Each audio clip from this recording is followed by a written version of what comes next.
Alors, donc, Monsieur Leroyer, troisième question. L'avenir de la Ferté-Macé passe-t-elle par Flair Aglo?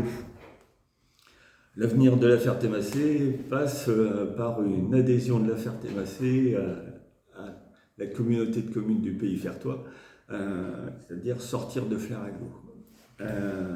De rappeler que on a été élu en 2020 démocratiquement sur ce projet de sortie et que depuis cette date, on a utilisé tous les moyens à notre disposition pour arriver à notre sortie, malheureusement entravée par préfecture et Flair Aglo pour un habitant ou pour l'application d'un seuil de 50 000 habitants qui n'existe pas dans les textes ni même dans les débats parlementaires.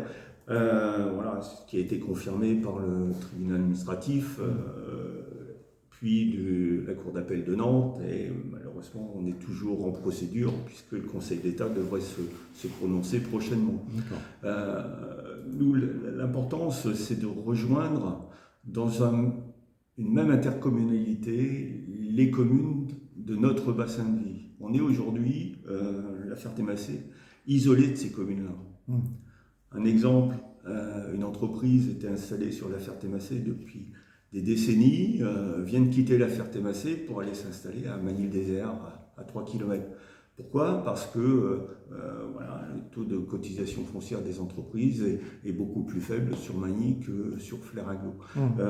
Donc notre territoire, notre bassin de vie doit vivre avec sa ville-centre.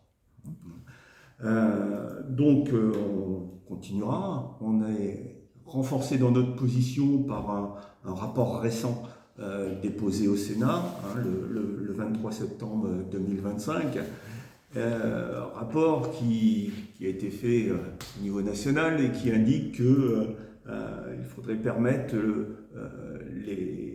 la modification des périmètres des intercommunalités qui ne coïncident pas avec les bassins de vie et bassins d'emploi. C'est ce que l'on défend depuis 6 ans.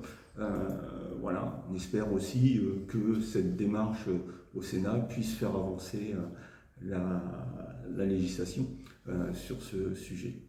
Et donc la sortie de Flair Aglo. Voilà, tout à fait. Merci Monsieur Leroyer. Donc voilà, ces petites vidéos se terminent. D'accord, très bien.